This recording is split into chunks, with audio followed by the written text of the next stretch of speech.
So let's get back to the original point. This graph right here is every card PSA has graded that they graded in a 10, but not only just a 10, specifically cards that were graded in a 10 that are somewhat desired to chase cards. Now, these graphs look completely different, and it's actually quite insane. What you have down here is, I also did this, is this only this one, base set shadowless. So I really wanted to emphasize how much how different these two graphs are and why it's important that I'm going over this second graph. So what you're going to see is base set shadowless. There isn't a lot. It's all these sets, it changes the landscape of what you really know is true out there. Looking at these in a PSA 10, that's a chase card, that's holographic, that anyone can collect, that anyone would want to buy. That is just what's ever available on the market. So let's go back to the original one. Base set, every single card, these are non-holo cards, these are common cards, uncommon. These are PSA 1, 2, 3, 4, 5, 6, 7, 8, 9, 10. These are every PSA graded card. No filtering, no discriminating that this one, let's only focus on this. This is everything that's out there. Now, if we really focus on just what's a PSA 10, just what's holographic, just what any collector would kind of want in their collection, the landscape completely shifts. And what you have to understand, and why I wanted to go over this, is how skewed the market is, how fucked up the market is, and how stupid modern collectors are when they're spending really big money on these newer sets, and how comparatively not rare these newer sets really are. Because what you see with this one is that everything all the way up to about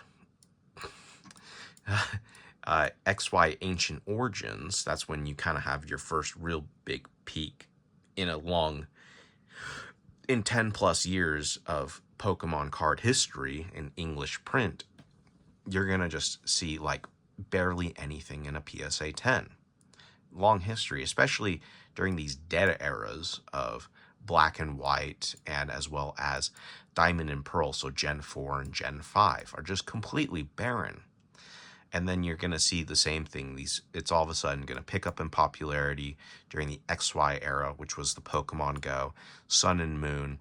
You're really going to see some pickups, but it absolutely dwarfs the reality of what's out there. Because if someone looked at a graph of every Pokemon card that has ever been graded, you would believe that the easiest cards to collect in high quality condition would be the early era sets. But that's not true.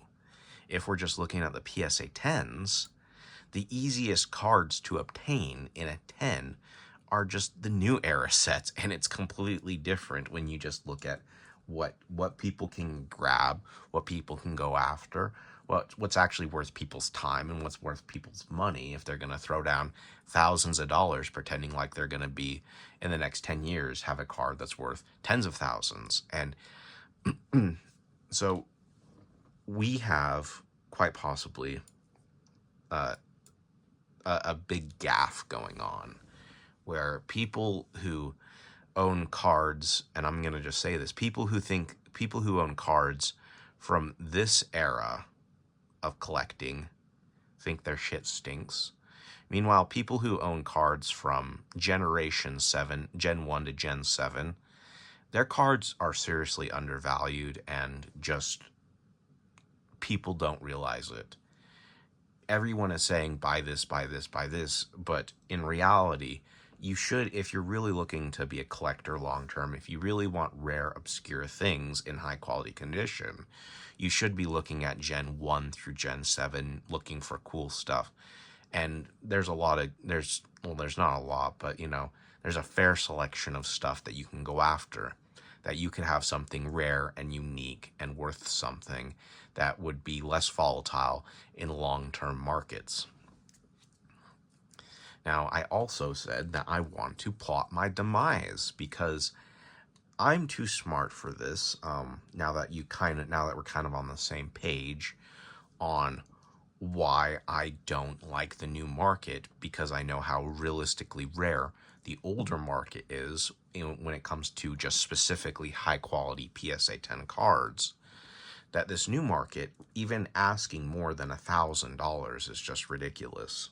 And it's preposterous, and it's a waste of my time, and it's a waste of a lot of other people's times, because we're going to have to sit down people and tell them that their shit isn't rare, and I'm going to have to create graphs to explain to them how stupid they are, like I did, to assure people that you are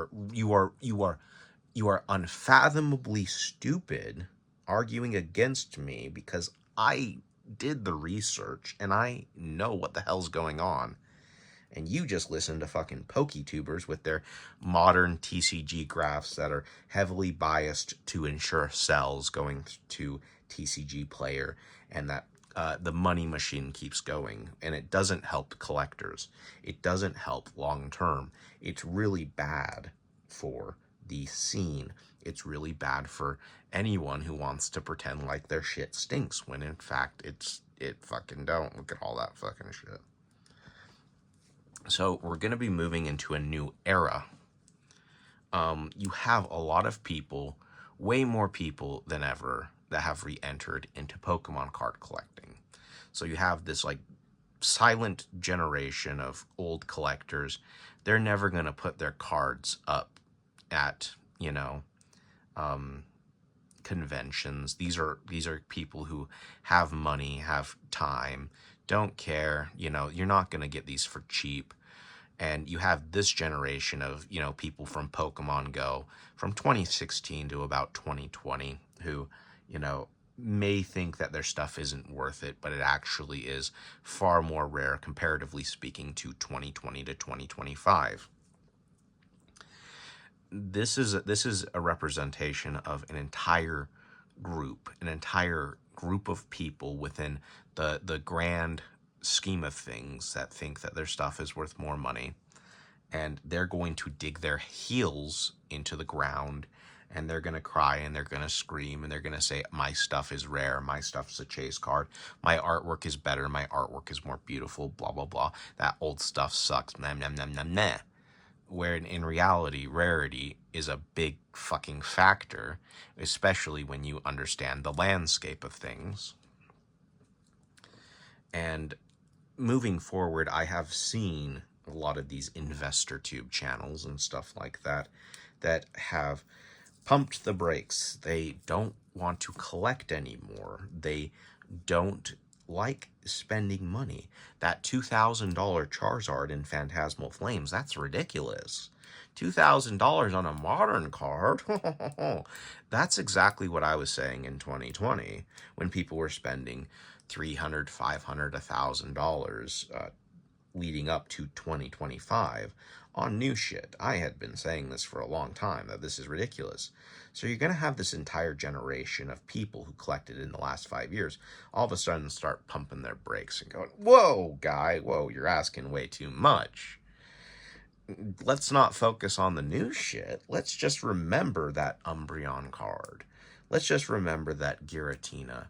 Let's just remember that card that's from this generation, that's really rare and beautiful artwork. And let's forget about this pantheon of card collecting and just focus on this generation. And if you're like me and you're in my position where you were collecting in Pokemon Go and you got priced out by scalpers, you got outcompeted in the market because you're just not stupid enough to spend more money than you should,